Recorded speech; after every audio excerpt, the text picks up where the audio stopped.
최근 주기도문 강해를 저희들이 마치면서 기도에 대해서 제가 계속 묵상하고 있었습니다. 사실 2024년 누구나 다 예상하시겠지만 결코 쉽지 않은 한 해가 될 것 같습니다. 이 한 해 모든 상황 가운데 이겨낼 수 있는 방법은 말씀과 기도밖에 없다는 생각이 듭니다.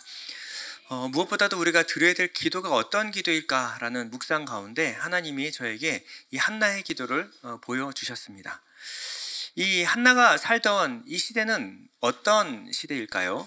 이 한나의 시대적 배경은요, 사사시대입니다. 사사시대 중에서도 끝자랑이에요.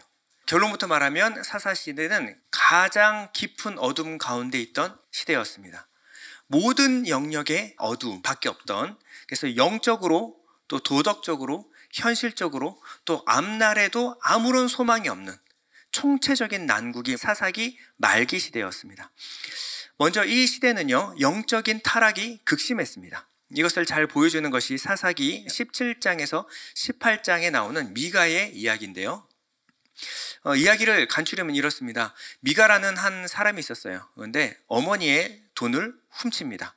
그 액수가 좀 컸어요. 은 1100개를 훔쳤는데 어머니가 이 아들이 훔쳐간 것을 모르고 누가 훔쳐갔는지는 모르지만 은을 훔쳐간, 내 돈 훔쳐간 놈은 저주를 받을지어다 해서 욕과 저주를 막 쏟아냈어요. 근데 그것을 듣고 있던 이 아들이 어이구, 저런 저주가 나한테 임하면 큰일 나겠는 거예요. 그러니까 여호와가 무서운 게 아니라 어머니가 무시무시한 욕과 저주를 하니까 야, 이거는 안 되겠다 싶어가지고 어머니께 자수를 합니다. 어머니, 제가 가져갔어요.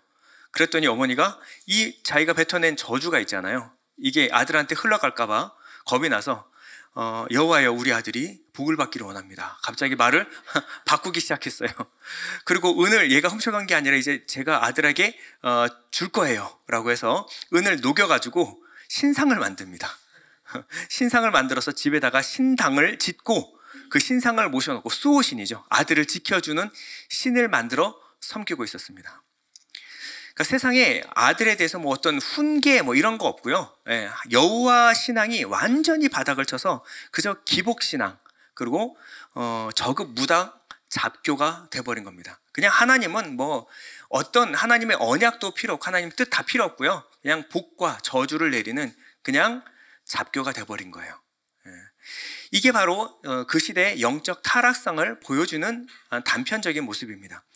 영적인 타락은 반드시 도덕적인 타락으로 이어집니다. 그것이 바로 사사기 19장에서 21장인데요. 레위인의 첩 이야기가 나옵니다. 어떤 죄를 범했는지는 정확히는 알 수 없지만 레위인의 첩이 레위인에게 죄를 범하고 친정으로 도망갔습니다. 도망간 첩을 다시 데려오려고 레위인이 친정까지 갔어요. 3일 4일 걸려가지고 겨우겨우 첩을 데리고 오고 있는데 베냐민 지파의 불량배들이 레위인에게 왔어요. 그러니까 옆에 이제 첩이 있는데도 레위인을 범하겠다, 그러니까 동성애하고 싶다고 나오라는 거예요. 나는 당신과 오늘 상관하겠습니다. 그랬더니 이 레위인이 나는 죽기 싫으니까 제 첩을 데려가서 마음대로 하십시오 라고 첩을 내어줘요. 그리고 레위인은 잘 잡니다. 방에서 잘 자고요. 밤새도록 괴롭힘을 당한 첩은요, 아침에 싸늘한 죽음으로 발견됩니다. 근데 레위인은 잘 자고 일어나서 죽은지도 몰랐어요. 그래서 가자라는 말을, 아무것도 묻지도 않고 그냥 가자. 근데 아무 대답이 없어요. 발로 툭툭 쳐보니까 죽어 있는 거예요. 그랬더니 이 첩의 시체를 12토막으로 시체를 토막으로 냅니다. 그리고 12지파에게 각각 토막을 보내서 이 베냐민 불량배들이 이런 짓을 나한테 했다라고 죄를 고발하는 지경에 이릅니다. 이게 바로 이스라엘의 현재 도덕상이었고요, 성적인 타락상이었습니다. 소돔과 고모라의 이야기가 아니라 하나님 나라의 백성 안에서 일어나고 있었던 일입니다. 또한 이스라엘은요, 현실적으로도 실제적인 어려움 가운데 처했습니다. 여호수아 시대 때 차지했던 땅의 대부분을 상실해 버렸습니다. 단 지파는 하나님 맡겨주신 땅을 버리고 집단으로 이주해 버렸어요. 루벤 지파는 거의 소멸돼 버렸고요. 앞선 레위인의 첩 사건으로 인해서 11지파가 베냐민 지파를 쳐서 거의 몰살시켜 버립니다. 동족 성장의 아픔이 일어나 버린 거예요. 그러니까 지파 중에 두 지파가 거의 힘을 잃고 거의 멸족의 위기에 놓였습니다. 땅은 다 잊어버렸고요. 또한 미래에 소망이 없었습니다. 현실이 이렇다면 미래에 무언가 대안이나 또 대안적인 지도자가 나와야 하는 거예요. 사무엘상 4장에 가보면요, 블레셋과 이스라엘이 아벡에서 전쟁을 일으키는 장면이 나옵니다. 학자들은 이 전쟁을 삼손이 마지막 다곤 신전에서 힘을 써서 그 기둥을 무너뜨려서 블레셋 사람들이 엄청난 수가 죽어버리죠. 여기에 대한 보복 전쟁, 이것이 바로 아벡에서 일어난 전쟁으로 알고 있습니다. 그렇다면 지금 한나가 살고 있는 이 시대는요, 삼손이 결국 끌려가서, 힘없이 끌려가서 눈이 뽑히고 그리고 맷돌을 돌리고 있는 이런 비참한 상황이었어요. 당시 사사는 지도자였거든요. 이스라엘의 지도자였습니다. 지도자가 끌려가서 눈이 뽑히고 맷돌질을 하고 있는 종된 모습으로 살고 있는, 그 다음 차기 사사는요, 엘리 제사장이었습니다. 이 엘리 제사장은요, 영적인 감각이 전혀 없어요. 좀 이따 살펴보겠지만 이 한나가 기도하는 이 모습을 보고 한나가 기도를 하는 건지 술에 취해서 주정 부리는 건지 구별조차 못합니다. 또한 이 엘리 제사장의 두 아들이 성전 안에서 제사를 더럽히고 있었고 성전 문 앞에 있는 여인을 더럽히고 있었음에도 불구하고 전혀 몰라요. 그리고 알아도 별 대수롭지 않게 대처합니다. 야, 사람에게 죄를 보면 하나님이 심판하실 텐데 하나님한테 범죄를 하면 누가 너희를 구해줄까? 끝이에요. 이런 것이 바로 엘리 제사장의 흐릿한 영성이었어요. 그러니까 이 사사시대 말기, 한나가 살아가던 이 시대는요, 영적으로 타락했고요, 도덕적으로 타락했습니다. 현실적인 어려움이 들이닥쳤는데도 불구하고 해결 방안이 없었어요. 그리고 미래의 소망이 사라진, 그러니 총체적인 난국이죠. 도대체 회복의 기미가 보이지 않는 시대가 바로 한나가 살아가던 그 시대였습니다. 저는 이 시대를 보면서 지금의 한국과 한국 교회를 돌아보게 되었어요. 어느 시대를 봐도 우리 한국 교회가 이렇게 힘을 잃은 적이 없었습니다. 영적으로 이단도 문제죠. 그러나 이단이 무엇을 치고 들어온지 아세요? 정통 교회에 있는 잘못된 가르침을 치고 들어옵니다. 그런데 신학적으로 또 성경적으로 받아칠 수 있는 능력이 없는 거예요. 지금은 이단도 문제지만 우리 안에 들어온 거짓 가르침 또한 문제인, 이 영적으로 굉장히 어려운 시대를 살고 있습니다.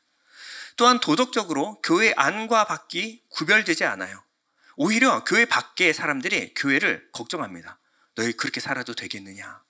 그리고 막 지적하고 뉴스 보도에 나기 시작했습니다. 현실적으로도요, 교회의 수는 계속 감소세입니다. 1년에 3,000개의 교회가 지속적으로 문을 닫고 있습니다. 그런데 미래에 소망이 없어요. 특히 젊은 세대들이 교회를 떠나가기 시작했습니다. 어린 세대들은 거의 남아있질 않아요. 그런데도 불구하고 이것을 뒤집을 만한 특별한 대안이 나오고 있지 않습니다. 사사시대의 이 막막함이나 지금의 우리 한국과 한국 교회의 막막함이 너무나 닮아 있습니다. 이 시대에서 저희는 한나의 기도를 주목해 볼 필요가 있다라는 생각이 들었습니다. 한나는 불행한 여인이었습니다. 한나의 말로 빌려서 말하면 마음이 슬픈 여자였어요. 나는 마음이 슬픈 여자입니다. 왜 마음이 슬펐을까요? 한나는 레위 지파의 한 남자 엘가나와 결혼했습니다. 당시에는 일부 다처제가 가능했기 때문에 엘가나는 한나뿐만 아니라 분인나하고도 결혼을 했어요. 그런데 엘가나는 한나를 사랑했어요. 근데 아기는 분인나에게 생겼습니다.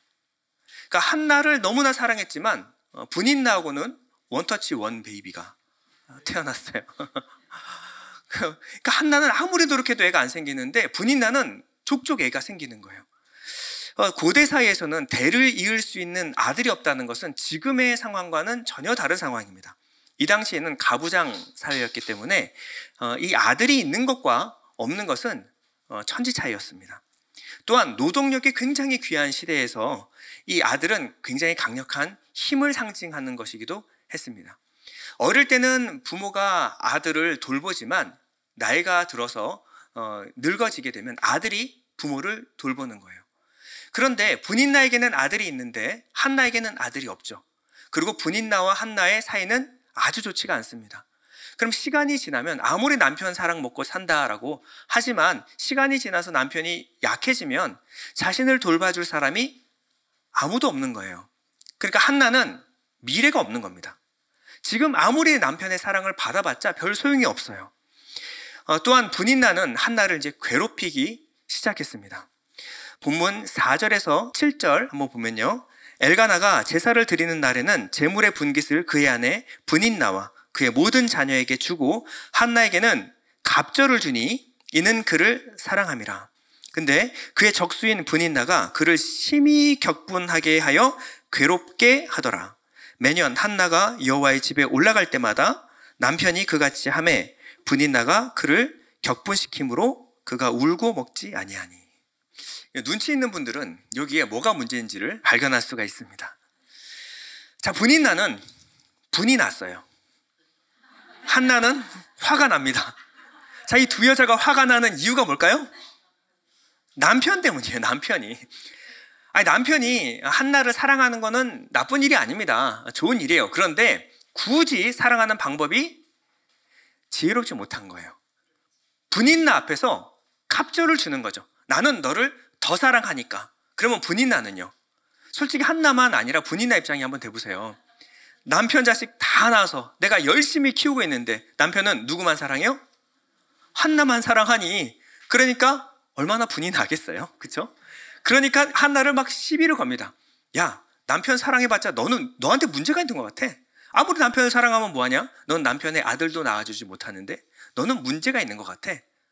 이런 이야기를 계속 다양한 방법으로 괴롭히기 시작했습니다. 이 일이 계속 반복되면 이제 남편이 눈치를 채야죠. 이 방법은 아니겠구나. 이 집안이 그냥 지옥이구나. 근데 남편이 와서 뭐라고 말하는지 한번 8절 한번 볼게요. 그의 남편 엘가나가 그에게 이르되 한나여 어찌하여 울며 어찌하여 먹지 아니하며 어찌하여 그대의 마음이 슬프냐. 내가 그대에게 10 아들보다 낫지 아니하냐. 어때요? 고구마 100개죠. 지금 문제가 뭔지도 모르고요. 자기 때문에 지금 두 여자가 완전히 지금 원수가 됐는데도 불구하고 내가 그대에게 10 아들보다 낫지 않냐? 대답도 안 해요. 한나는요. 대답해봤자 뭐 알아들을 사람한테 설명을 하죠. 못 알아듣는 거예요. 이 한나의 이야기는 단순 한 여인에게 일어난 불행에 관한 이야기가 아닙니다.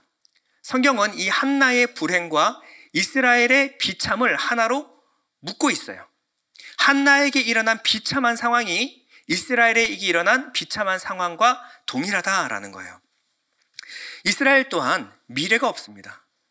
이스라엘은 틈만 나면 대적이라고 하는 분인나와 같은 대적이 와서 이스라엘을 격분케 하고 괴롭히기 시작했습니다. 그런데 하나 사사라고 있는 이 의지할 곳 하나밖에 없는 사사는요, 지금 끌려가가지고 남의 나라에 가서 종살이를 하고 있어요. 또한 그 다음에 사사라고 하는 이 엘리 제사장은 지혜가 없습니다. 눈치가 없어요. 영적인 감각이 제로입니다. 지혜가 하나도 없는 거예요. 대안이 하나도 없어요. 이런 막막한 현실을 살아가고 있는 이스라엘을 바로 한나의 불행에 비유해서 우리에게 보여주고 있는 것입니다. 그럼 어떻게 할까요? 한나가 돌아와서 엘가나의 멱살을 잡고 남편에게 내게 아이를 낳게 하라. 아무리 소리를 질러봤자 대안이 생기지 않는 거예요. 분인나하고 싸워가지고 단판을 지어봤자 문제가 해결되지 않습니다. 한나는 울고 먹지 않았어요. 그러는 동안 자신에게 문제가 있는 것이 아니라 무언가 이 문제의 근원을 따라가기 시작했습니다. 그리고 그 근원이 여호와 하나님께 있음을 알았어요. 1장 5절에서 6절 사이를 보면 이렇게 나와 있습니다. 한나에게는 갑절을 주니 이는 그를 사랑함이라. 그러나 여호와께서 그에게 임신하지 못하게 하시니 여호와께서 그에게 임신하지 못하게 하심으로 그의 적수인 분인나가 그를 심히 격분하게 하여 괴롭게 하더라. 자, 남편과 분인나 사이에 문제가 어디 있어요? 여호와께서 그에게 임신하지 못하게 하심으로. 자, 문제가 어디 있습니까? 어디서 묶였어요? 하나님의 묶으신 겁니다. 그러면 하나님은 왜 나에게 이러한 일을 허락하셨고 내게 임신을 허락하지 않을까? 이것을 사람 붙잡고 아무리 해결하려고 해도 해결되는 게 아닙니다. 어떤 상황 원망해봤자 해결되는 거 아니에요. 그렇다면 이 상황을 묶으시고 해결할 수 있는 분은 여호와 하나님밖에 없다. 한나는 이것을 알게 된 거예요. 한나의 선택은 세 가지였습니다. 먼저 한나는 그 자리에서 일어났어요. 주저앉아서 울고 먹지 않는 것이 해결 방안이 아님을 깨달은 거예요. 9절 상반절에 보면 그들이 실로에서 먹고 마신 후에 한나가 일어나니. 여러분, 우리가 상황에 어려움을 만났을 때 해야 될 일이 무엇입니까? 그 상황 가운데 주저앉아 있지 마십시오. 사람 원망한다고 해결되지 않아요. 시대에 탓한다고 해결되지 않습니다. 상황 탓해봤자 해결 방안이 아니에요. 사람 붙잡고 화를 내면 상황이 해결됩니까? 아니라는 거예요. 그런데 우리는 대부분 그 상황의 문제에 주저앉아 버립니다. 일어나야 합니다. 일어나서 이 상황을 해결할 하나님 앞에 나아가는 것이 더 중요하다는 거예요. 한나는 그 자리에서 일어났습니다. 그리고 실로 하나님의 법궤가 있는 하나님 존전 앞으로 나아갔어요. 이 일어나니, 한나가 일어나니와 오늘 본문은 엘리가 앉아있더라를 대조하여 보여줍니다. 그때 제사장 엘리는 여호와의 전 문설주 곁 의자에 앉아있더라. 여러분, 문제가 있으면요 하나님 앞으로 나아가야 됩니다. 근데 지금 이스라엘의 문제를 안고 하나님께 나아가야 될 사람은 대제사장, 제사장인 엘리였어요. 근데 엘리는 어디 있어요? 문설주 곁 의자에 앉아 있어요. 굉장히 평화로워 보이지 않습니까? 엘리만 보면 이스라엘에 아무 문제가 없는 것 같아요. 엘리는 아무런 감각 없이 문설주 곁 자기 의자에 앉아 있습니다. 이스라엘은 망해가고 있고 자기 아들은 범죄를 저지르고 있는데도 엘리는 평화롭게 그저 문가에 앉아 있는 거예요. 하나님 앞에 나아가질 않는 겁니다. 엘리는 저 의자에 계속 앉아 있다가 나중에 블레셋 군대가 쳐들어왔을 때 할 수 있는 방법이 뭐가 있어요? 사사한테 물어보겠죠. 어떻게 할까요? 야, 그럼 법궤 들고 한번 메고 나가봐봐. 그러면 여리고 성도 무너뜨린 하나님께서 어떻게 해보시지 않겠냐? 하나님의 법궤를 뭘로 하냐면 부적으로 알고 있는 거예요.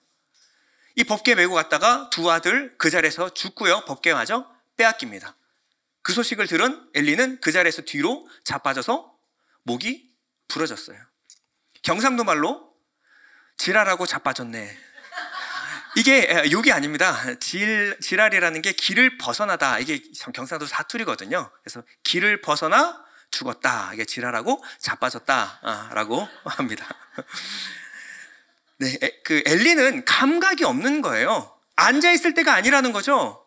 지금 일어나 하나님 앞으로 나아가야 되는데 엘리는 앉아 있고 한나가 여호와 앞에 나아가기 시작했습니다. 둘째 한나는요, 여호와께 그냥 기도한 게 아니라 기도하면서 통곡하기 시작합니다. 10절을 보면요, 한나가 마음이 괴로워서 여호와께 기도하고 통곡하며.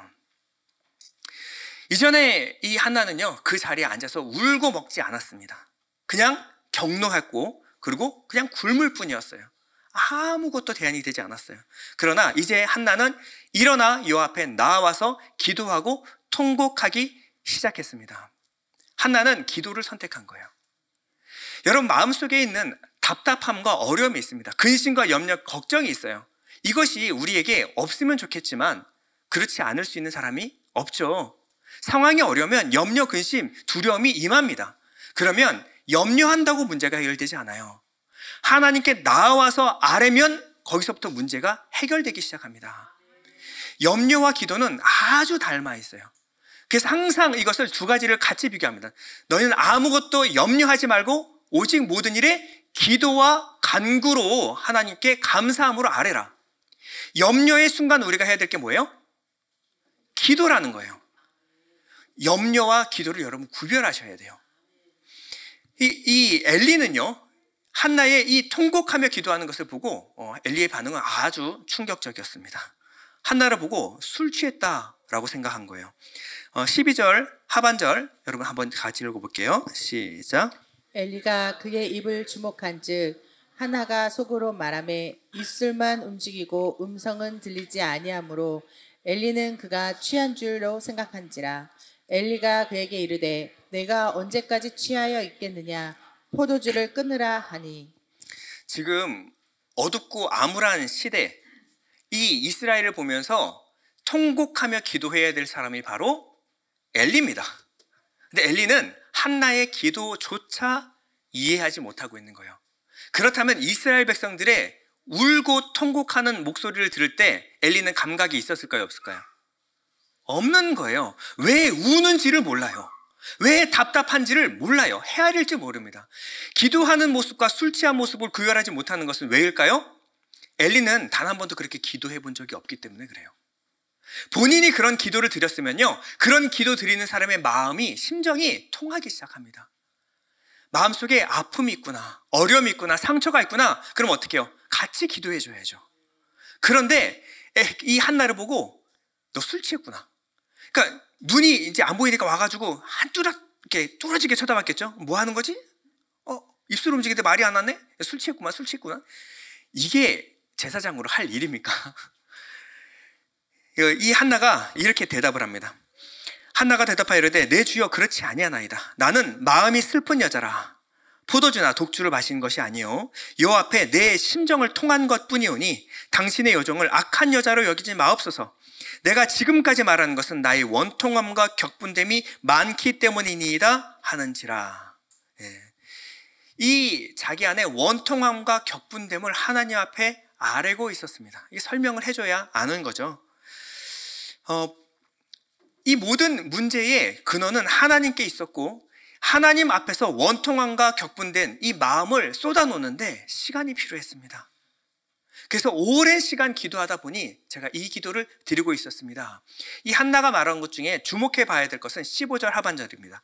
여호와 앞에 내 심정을 통한 것뿐이오니. 자, 이 심정이라고 하는 말은 네페시라는 말이에요. 그냥 심정이 아니라 네페시는 자신의 생명을 말하는 겁니다. 통한 것이라는 것은 쏟아붓다라는 수아파크라는 말이에요. 그럼 어떤 기도를 드렸어요?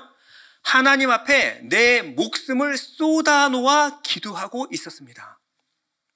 한나의 기도는 그냥 통곡이 아니라 자기의 목숨을 걸고 생명을 걸고 기도하고 있었던 거예요.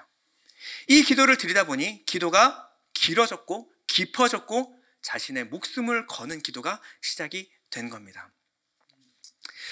저는 여러분들이 하나님께 기도하면 우리가 기도하는 것마다 하나님께서 다 주신다 라고 물어보면 저는 아닙니다 라고 대답할 겁니다. 우리가 기도하는 것마다 원통함마다 하나님이 다 주신다고 한다면 세상은 엉망진창이 될 거예요.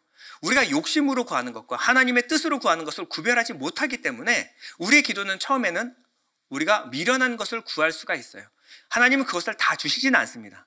그러나 우리가 기도하는 것마다 하나님이 들으시는가? 라는 질문에는 네, 그렇습니다라고 저는 대답해 드리겠습니다. 하나님은 여러분들의 기도를 단 하나도 놓지 않고 다 듣고 계십니다. 하나님은 여러분들의 기도를 다 들으신 후에 하나님의 기뻐하시고 온전하신 뜻 가운데 여러분들의 기도에 응답하시는 줄 믿습니다. 여러분들은 어떠한 기도든 하나님께 쏟아내시기 바랍니다. 그러면 그 쏟아내는 기도 가운데, 깊은 기도 가운데 하나님의 마음을 알게 됩니다. 그렇게 될 때 하나님이 왜 나에게 그런 고난과 어려움을 허락하셨는가를 여러분들이 깨닫는 순간이 온다라는 거예요. 그저 하나님께 기도할 때 한풀이 마음을 위로받고 끝나는 것은 기도가 아닙니다. 그냥 신세 한탄, 이것은 기도가 아니에요. 그냥 실컷 울고 한탄하고 돌아가는 것, 이것은 온전한 기도가 아닙니다. 내 목숨을 건 기도 후에는요, 반드시 삶의 변화가 동반되어야 합니다. 오늘 17절 보면요, 엘리가 대답하여 이르되 평안히 가라. 이스라엘의 하나님이 내가 기도하여 구한 것을 허락하시기를 원하노라 하니 이르되 당신의 여종이 당신께 은혜 있기를 원하나이다 하고 가서 먹고 얼굴에 다시는 근심빛이 없더라. 10년 전 기도가 10년 후에도 똑같은 분들이 있어요. 한참 한탄을 기도합니다. 이것은 그냥 마음속에 어떤 한풀이를 하시는 거예요. 여러분, 할 때 제대로 하십시오. 한풀이를 하려면 목숨을 걸고 하십시오. 그러면 다시는 울 일이 사라집니다. 이 마음속에 변화가 일어나야 돼요. 그저 한풀이하고 돌아가고 한풀이하고 돌아가고 이게 계속 반복되는 것은 기도가 아니에요. 여러분이 하나님 마음을 아신 바 되었다라고 한다면 여러분 더 이상 여러분들의 마음속에 슬픔이 없어져야 합니다. 이 한나는요, 가서 먹고 얼굴에 다시는 근심빛이 없더라. 변화가 일어났어요. 근데 엘리는요, 한나의 기도가 뭔지는 모르겠지만 엘리는 멀찌감치 변두리에서 축복해 줍니다. 이스라엘의 하나님이 내가 기도하여 구한 것을 허락하시기를 원하노라. 평안히 가라. 지금 평안할 상황은 아니죠, 엘리가. 그런데도 멀찌감치 그래, 네 기도는 하나님 들으실 것 같다. 저는 엘리의 마음을 너무 잘 이해합니다. 제가 예전에 신학교 때 별로 간절함이 없었던 것 같아요.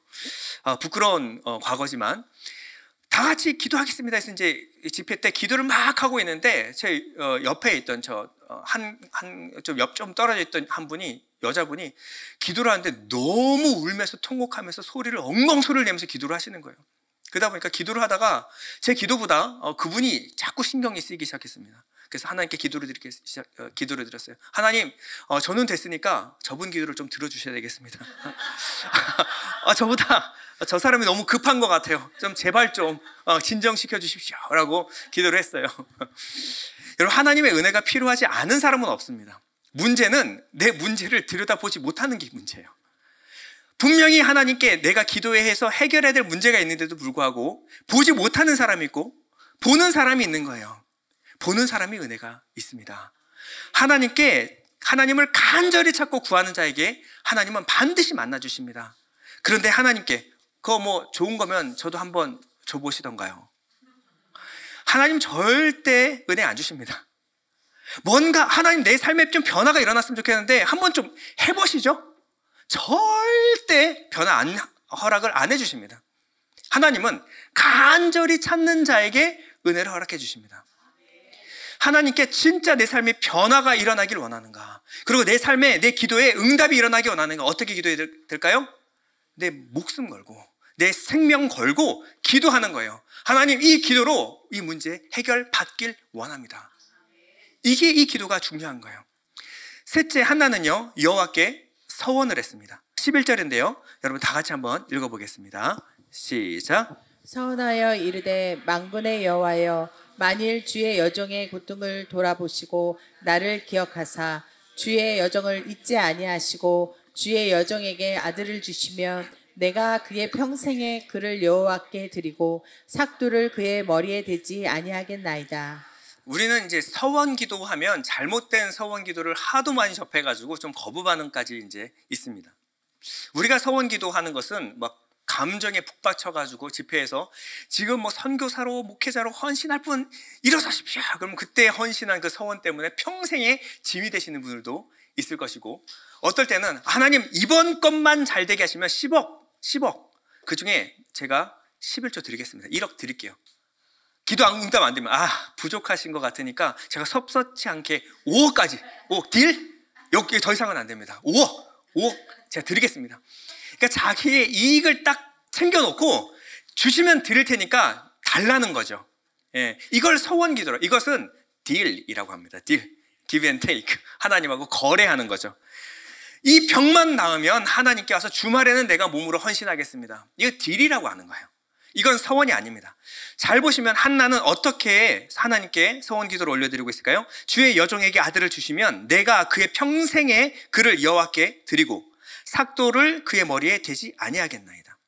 자, 앞에 우리 살펴보면요, 고대 사회에서 아들은요, 그저 아들이 아니라 후계자일 뿐만 아니라 내 미래예요. 미래입니다. 그런데 정말 어렵게 얻은 이 아들을 주시면 하나님께 드리겠습니다.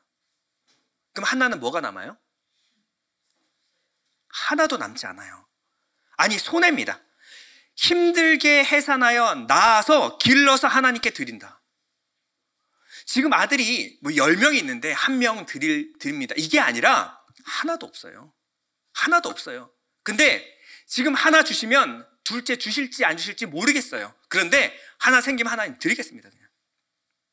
지금 한나는요, 왜 이런 선택을 하고 있는 것일까요?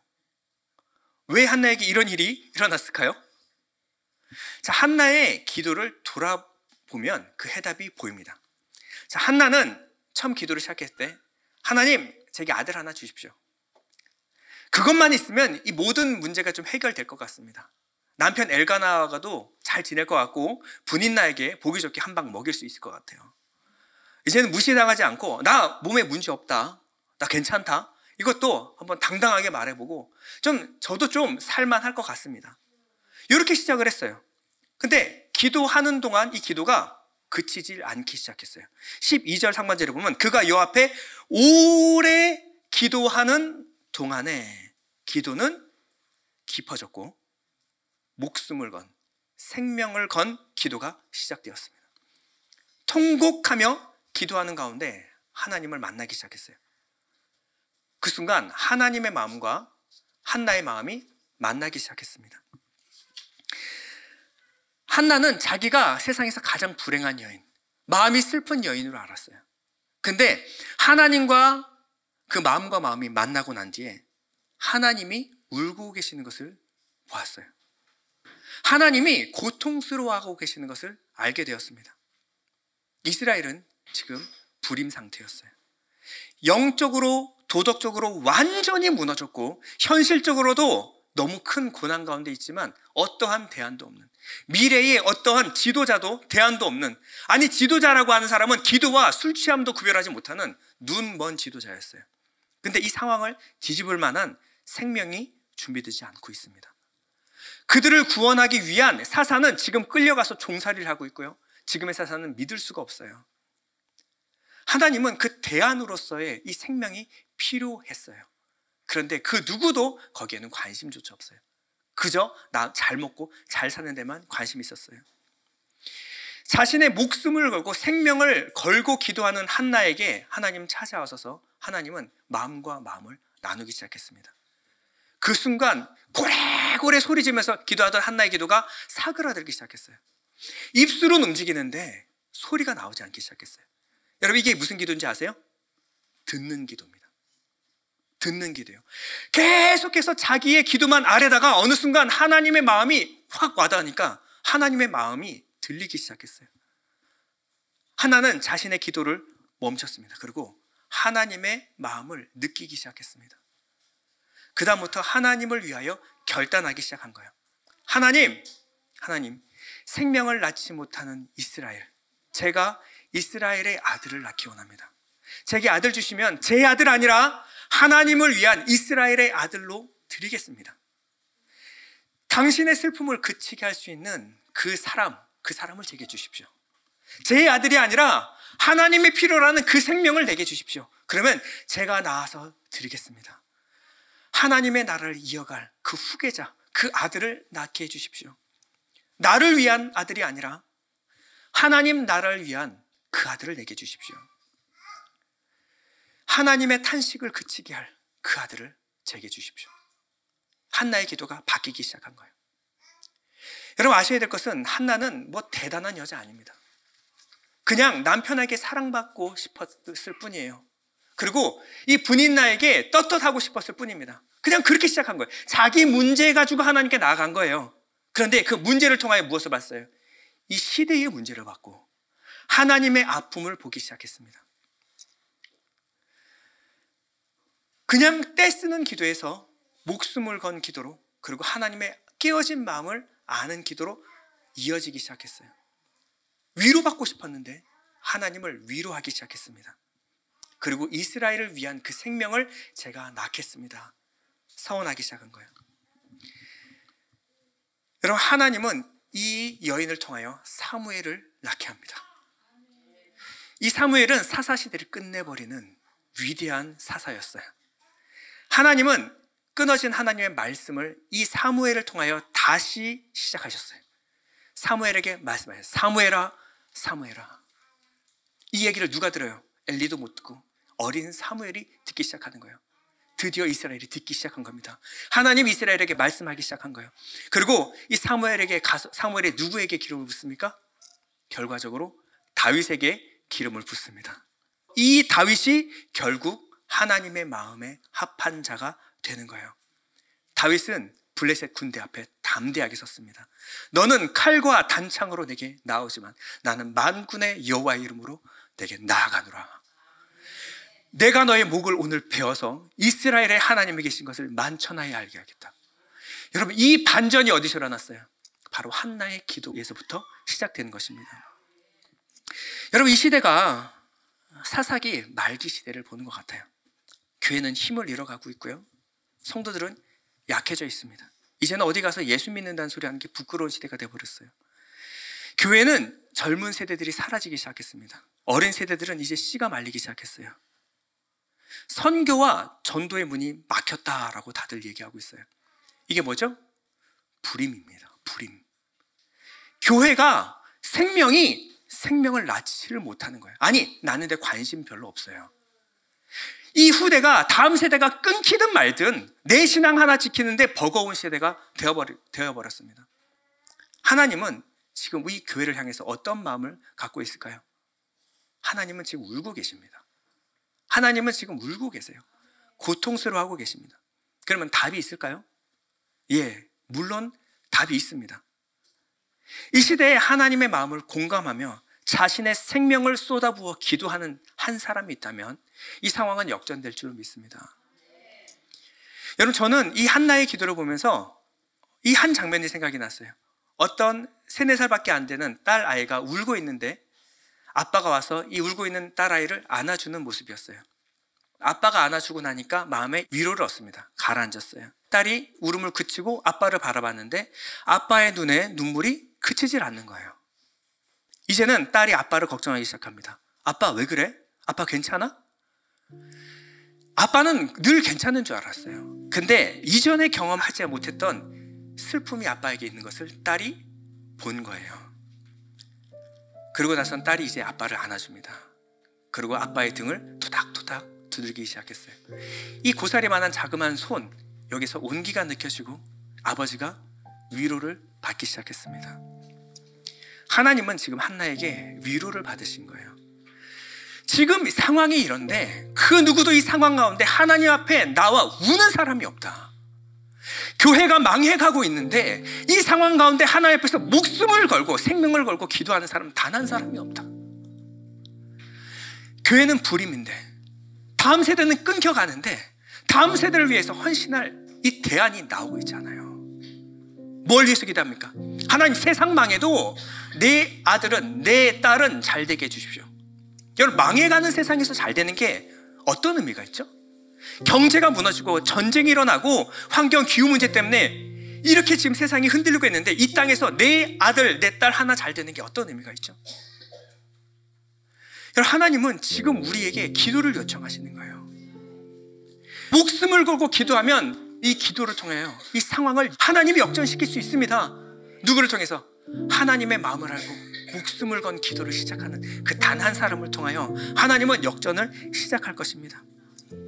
그저 내 필요를 채워주십시오 아니라 하나님의 마음을 알고 하나님의 마음을 시원케 해드리기 원합니다. 여러분, 여러분들의 기도, 여러분들의 고통, 여러분들의 필요, 여러분들의 연약함을 가지고 하는 게 나아가십시오. 문제가 아니에요. 좋은 겁니다. 그러나 내 연약함과 내 아픔을 통하여 이 시대의 아픔을 좀 보십시오.